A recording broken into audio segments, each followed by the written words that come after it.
सुधीर चौधरी ऐसा उसको पढ़ना चाहिए, उसको दिमाग नहीं है सीधा। मैं सीधी बात बोलता हूँ, उसमें बिल्कुल दिमाग नहीं है। जर्नलिज्म करना सीखना है तो आप जैसे पत्रकार सीखे, ये सच में जो ग्राउंड पर रह के तमाम पत्रकारिता का मतलब क्या, लोकतंत्र का चौथा स्तंभ होता है जर्नलिज्म। आप उसकी गरिमा को बिल्कुल चूर चूर कर देना।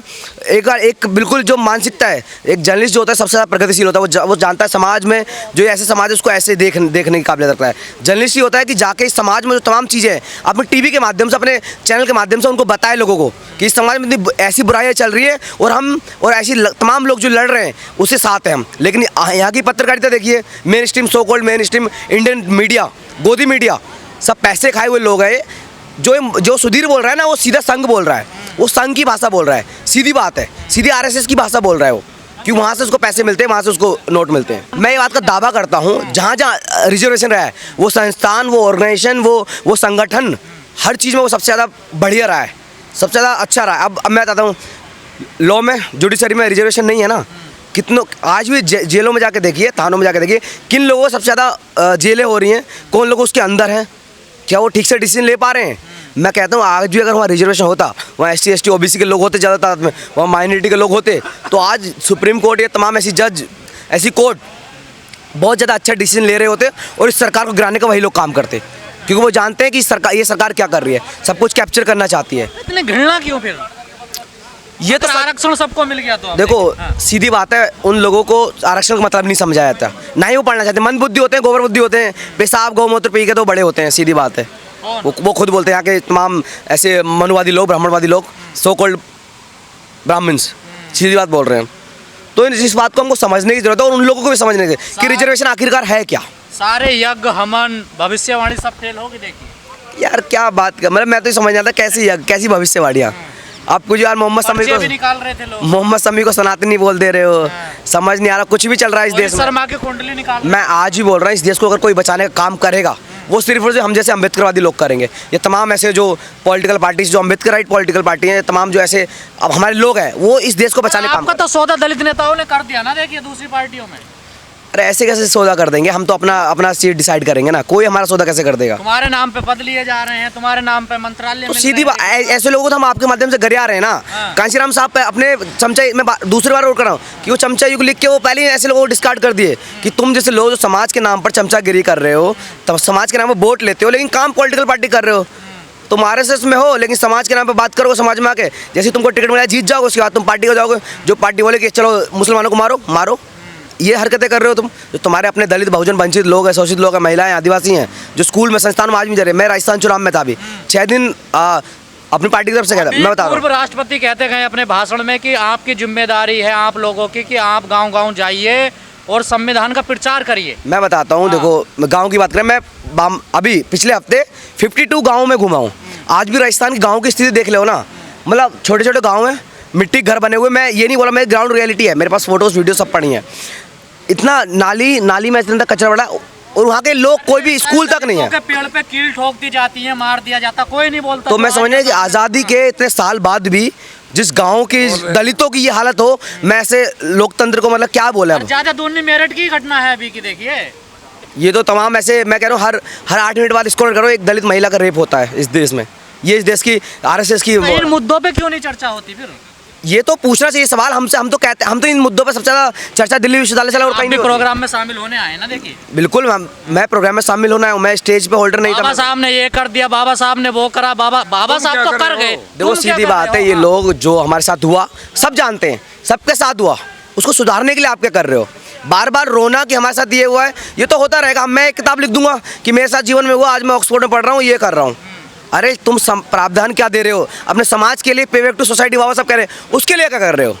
बीजेपी का धन्यवाद बोलो, उन्होंने संविधान दिवस मनाना सिखा दिया आप लोगों को। अच्छा बीजेपी ने? आपने सुना नहीं मंच पे क्या कहा जा रहा था? मतलब मैं तो इस बात को एकदम, अगर मैंने सच में पता नहीं सुना है या नहीं सुना, इस वक्त मैं तो खता वहाँ पे। 2015 के बाद ही आप लोगों ने मनाना शुरू किया। मैं तो उनके अकॉर्डिंग तो 2014 के बाद देश आज़ाद हुआ है, जिसे वो उनकी एक एक्ट्रेस कंगना रनौत बोलती है। देखो ये सीधी बात है, जिस बात को संविधान दिवस कह रहे हैं, उनका बाप ने, बाबा साहब अम्बेडकर, बाप नहीं बाबा का बाप, उन्होंने संविधान दिया है। तो हमको ना सिखाएं कि किसने सिखाया हमको। ये लोग ऐसे लोग हैं कि 2014 से पहले इनके कार्यालय में कभी तिरंगा झंडा तक नहीं फहरा है। ये भगवा झंडा फहराते थे अभी तक, हमको सब पता है, सब ईच एंड एवरीथिंग पता है। इनका इतिहास तो हम मोड़ेंगे। जब अपने लोग जब जिस सपने को कांसीराम साहब, बाबा साहब अम्बेडकर ने देखा है, उस सपने की ओर जब हम जैसे लोग, हम जैसे स्टूडेंट्स एक साथ आके गली मोहल्लों में निकलेंगे और फिर से एकजुट करना करेंगे, जब बहुजन तादाद सच में एक होगी, तब हम इनको जवाब दिया जाएगा। और उस काम के लिए हम दिन रात लगे हुए हैं। तो बहुजनों की सरकार है देश में, पिछड़े प्रधानमंत्री हैं। कौन बहुजन को दिखाइए। मैं तो बोलता हूँ उसकी मेरिट, उसकी डिग्री तक नहीं दिखाई जा रही, अपनी जात क्या दिखाएगा? मोदी कौन होते हैं? बनिए लोग होते हैं वहाँ के। शाह कौन है? कौन ओबीसी? क्या बात कर रहे हो? तब देश को पागल बनाए हुए हैं। और ऐसे लोग जो 15% लोग पागल बना रहे हैं औरों को, जो शुरू से बस सिर्फ अपने आप को बचाने के लिए, लोगों देश को नहीं, राष्ट्रवादी जो बोलते हैं देश को नहीं, सिर्फ एक वो है कि एक ये माल रखा है, इसमें बात समझ में नहीं आती आशुतोष जी। हम भी देख रहे हैं पिछले 4-5 साल से यहाँ पर जिन लोगों को आरक्षण से फायदा मिला, अगर आरक्षण पे हमला होता है तो वो लोग तो चुप अपने घरों में बैठे रहते हैं, और जिन लोगों को आरक्षण से कुछ नहीं मिला वो लड़ाई लड़ते हैं सड़कों पर और उनके ऊपर केस होते हैं। देखो ये सवाल तो मतलब मैं इसका जवाब कैसे दे सकता हूँ, क्योंकि हम जो कर रहे हैं, हम तो आप देख रहे हो, मुझे बहुत पहले से मैं पिछले 5 साल से दिल्ली विश्वविद्यालय में हूँ। एक दिन ऐसे नहीं जिस दिन अपने समाज की, अपने लोगों की बात नहीं की हो। और हमारे माँ बाप ने हमारा, जिन्होंने फायदा मलाई खा रहे हैं आरक्षण के नाम पर, उन्हें भी तो आना चाहिए सड़कों पे। वो तो दलाल बन चुके हैं ना, क्या करें? आरक्षण के नाम पर तमाम, आज ही बताऊँ, दिल्ली विश्वविद्यालय में एक प्रोटेस्ट चल रहा है पिछले 90 दिन से, मैं पहले दिन से जिसमें लगा हुआ हूँ, भीम आर्मी स्टूडेंट फेडरेशन की तरफ से। उसमें क्या दलित प्रोफेसर नहीं होंगे? तमाम दलित प्रोफेसर हैं। एक दो प्रोफेसर छोड़ो कोई नहीं आता। लगभग हैं दिल्ली। मैं वही तो कह रहा हूँ, हजारों की तादाद में जब दलित प्रोफेसर हैं, तो इतने दलाल लोग बन चुके हैं। एक दलित महिला दिन रात डट के लड़ रही है, उसके साथ हम जैसे स्टूडेंट दिन रात वहाँ बैठ के लड़ रहे हैं, तो वहाँ वो आ नहीं रहे। तो ये ऐसे लोग दलाल ही तो हैं। मैं दिल्ली विश्वविद्यालय के प्रोफेसर सुन रहा हूँ, साथ सीधा बोलता हूँ कि वो दलाल है।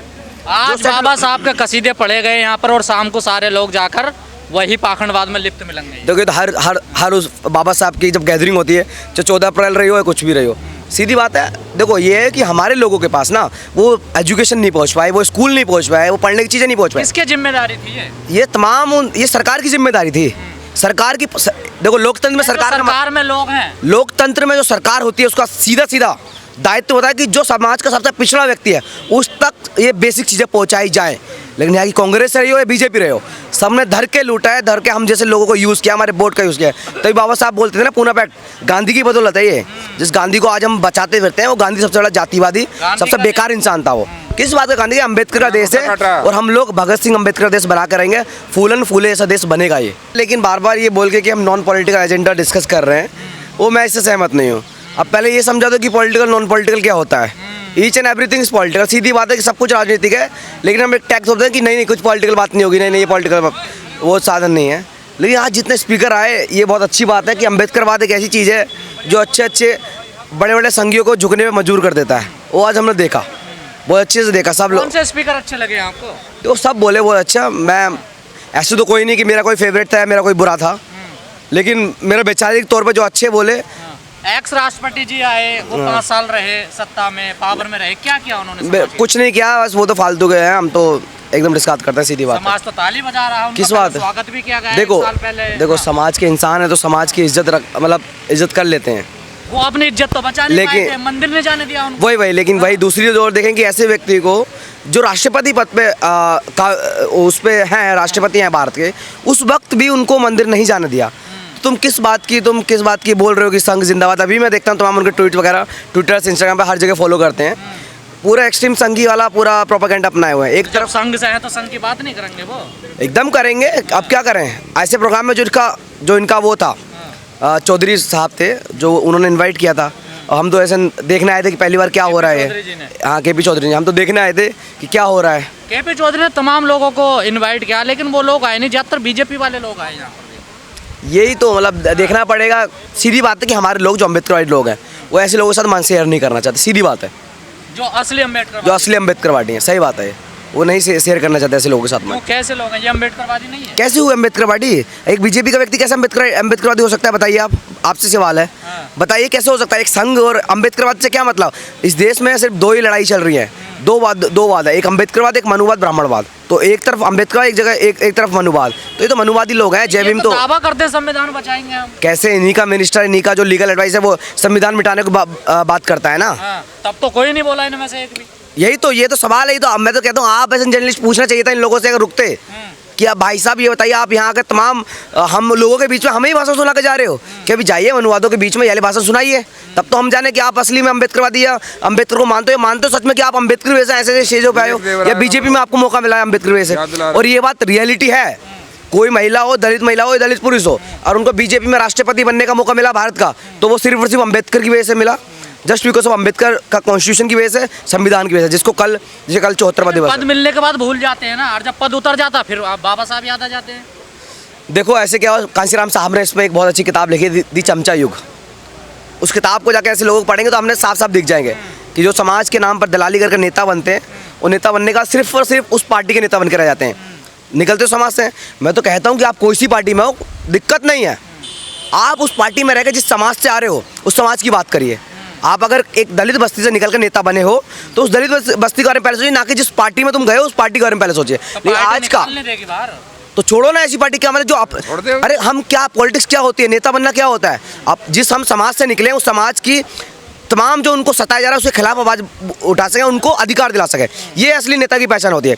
अगर आपको अपने लोगों के लिए अधिकार नहीं दिला पा रहे हो, उस संसद में बैठ के अपने ही लोगों के नाम पर दलाली कर रहे हो, तो छोड़ो ऐसी पार्टी को। या तो खुद दलाल है या पार्टी दलाल है, इसका मतलब दोनों ही दलाल है अब तो साफ साफ। आशुतोष जी, आजकल एक सवाल चल रहा है कि ये जो रिजर्वेशन वाले हैं ना, इनमें मेरिट नहीं होती, तो आप योग्यता नहीं तो होती। अब तो 10% जनरल को भी मिल गया रिजर्वेशन, EWS।